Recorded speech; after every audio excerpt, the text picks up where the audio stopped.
Welcome to the AFR Saints channel, where we provide you daily content on your favorite team, the New Orleans Saints. Do us a favor and hit that subscribe button. Be sure to leave your comments below and smash that like button. Who dat? I have been accused of being anti-Derek Carr. That might muse, Paulie. That might catch you off guard a little. Couldn't be you. You? Yes. What? Hard to believe, I know. A lot of people look at me and they say, man, all you ever do is criticize the guy. You gave him a lovable nickname. I mean, you love Derek Carr.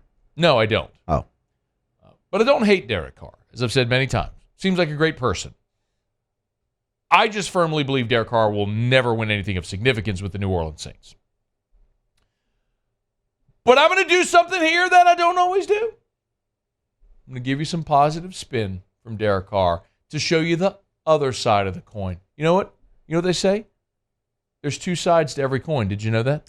Yeah, I knew that. There are. There are two sides to every coin. And I'm going to show you the other side right now. That's what we're going to do.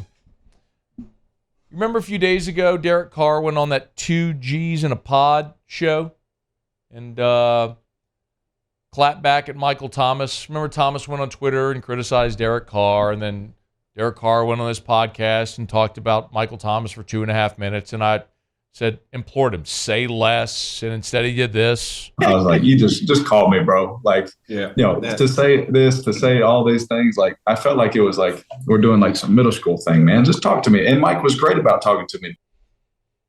Again, by you going on this podcast and talking for 2.5 minutes, you're doing the same middle school thing you're accusing him of doing. Just talk to him. I don't want to go there. I don't want to go there again, Muse. Positive. A lot of you say all you ever do is criticize Derek Carr. Well,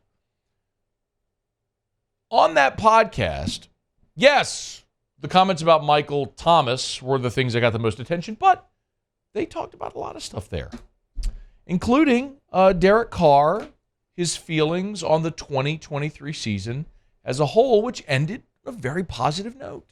It's hard for people to understand, what's happening when you're not on the inside every day. And I get that. I've never been someone that is going to even tell you even close what's going on the inside. I'm going to give you a lot of words, but you're going to get nothing. We're dealing with injuries. We're dealing with getting on the same page. Like, everyone runs an in cut different. Everyone breaks their routes off. It's supposed to be 14. Some guys go 16. All that stuff is different. And they're getting to know me. I'm getting to know them. And so for the first half of the year, we are battling. We are fighting tooth and nail to get closer, understand each other, all these things. And then the last half of the year, there was one point that last half of the year where we were the number one offense in the red zone. We were a top 5 offense in general. We ended up winning 4 out of the last 5, but it wasn't enough. We earned 9-8, but I was really proud of the way we ended as a team.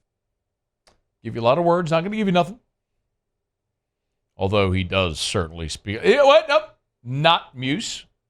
Reel me in. Don't go there. Come on. Not. Come on. But to his point, you won 4 of your last 5, which they did.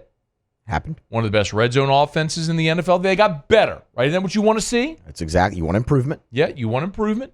Long season. Never mind the fact that your wins were against Tommy Cutlets.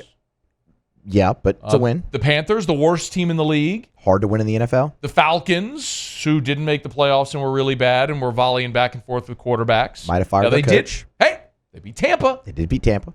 Playoff team. It won a playoff game. On the road. Yeah. Beat them.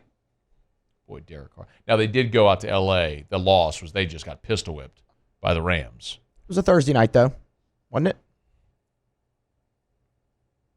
Yeah. Oh. Short week, man. Short Stuff. week on the road.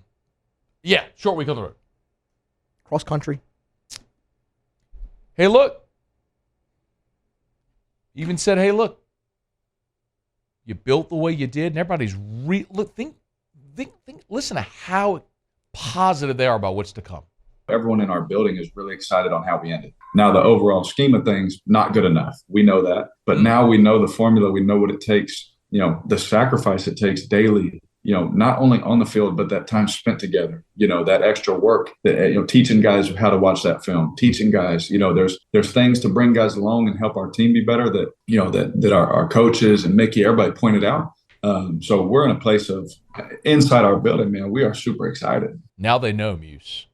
It took him 10 years as a starting quarterback, but now he knows. He what knows, it takes to watch the extra film, that in cut.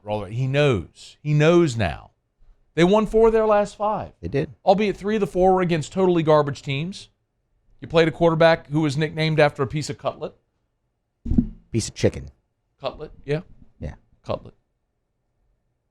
But now they know. Now they know. And they got a new offensive coordinator. And you know what? Derek Carr even talked about that process. DA asked me for, I answered a whole bunch of questions about a lot of different people. I've, given input here and there. And then, that's just information DA to have as he makes the ultimate decision with Mickey. I mean, this is collaboration. They're going to hire an OC. Now, listen, you could say, Muse, hey, if we started to figure it out at the end of the season, won 4 of the last 5, one of the best red zone teams in the NFL down the stretch. Well, then why did you fire your offensive coordinator if you were figuring it out? You could say that, but if you said that, you'd be negative. That's what you are. You're a hater. You're anti-Saints if you said that. So I'm not going to say that. Okay. You might say that.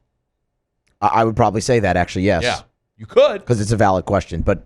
No, it's not. It's negative, and you're a hater. Okay. What this shows is collaboration, Muse. They figured out something really good. Now they're going to get something better. And if you're building behind Derek Carr, you want his input on who the offensive coordinator is going to be. That's what this shows. It makes sense. I mean, you should want that. And you know the guy they hired? Yeah. Klint Kubiak. You know what I decided to do? I said, let's go look at his last 3 stops and the quarterbacks that he's been. So this is his 4th team in 4 years. Mm-hmm. Okay. He was with the Vikings in 21, Okay. the Broncos in 22, the Niners in 23, and now it'll be the Saints in 24. Okay. So I said, let's go look at what he's done with the quarterbacks, what they did year to year. Okay. Niners, who's the quarterback this year? Brock Purdy. Yep.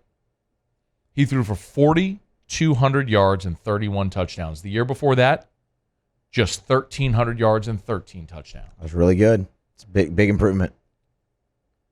But now he also only played 9 games. Yeah, I was going to say, okay, but if you're pointing that out, you're just pointing out the negative. Yep. That's a dramatic improvement year to year. It's kind of important. Dramatic improvement. He didn't play the full season, but yeah. Now, in 2022, Russell Wilson. Super Bowl champion. In 2022, Russell Wilson threw for 3,500 yards and 16 touchdowns. His last year in Seattle, 3,100 yards and 25 touchdowns. So we're not going to talk about the touchdowns, and we're going to talk about that he threw for 400 more yards his first year in Denver than he did his last year in Seattle. Could be the difference between winning and losing. He improved. Yep. Now, he did play in one more game with Denver than he did the last year in Seattle, but it was an improvement, wasn't it? Yeah, and that's really not his fault. I mean, they added a game to the season. He has no control over that. Well, no, he played in 15 games and 14 the year before. Yeah. Well. Still missed time. But stop pointing out the negative. I tried to make it positive. You're being so negative. Now, in 2021, he had Kirk Cousins. And Kirk Cousins threw for 4,221 yards and 33 touchdowns. The year before that, 4,265 and 35 touchdowns. Very simple, but in 2020, Kirk Cousins had 13 picks. In 2021 with Kubiak, just 7. There we go. It's proof every year that Klint Kubiak goes and works with a quarterback. They do better somewhere than they did the year before. Maybe it's because they had more games, or maybe there's a lot of circumstances that don't necessarily apply, but only negative people like you point that out, Muse, not me. I'm pro Saints. I am pro Klint Kubiak. I think it's a really good hire. And I'm turning over a new leaf today, Muse. Everyone says that I'm just super negative. I just hate Derek Carr. Nay. No mas. They figured it out, Muse. 4 of their last 5, they won. Doesn't matter who it was against. Those were NFL teams, weren't they? That's hard to win in the NFL. Hard to win in the NFL. I just dropped my pen. They're one of the best red zone teams down the stretch. They got a new offensive coordinator in there. Got that cancerous Michael Thomas out the building. Here we go. Black and gold Super Bowl. Uh-oh, all right. Saddle up. Hey, thanks so much for watching. Please leave your comments. I love to interact. And be sure to hit the red subscribe button below.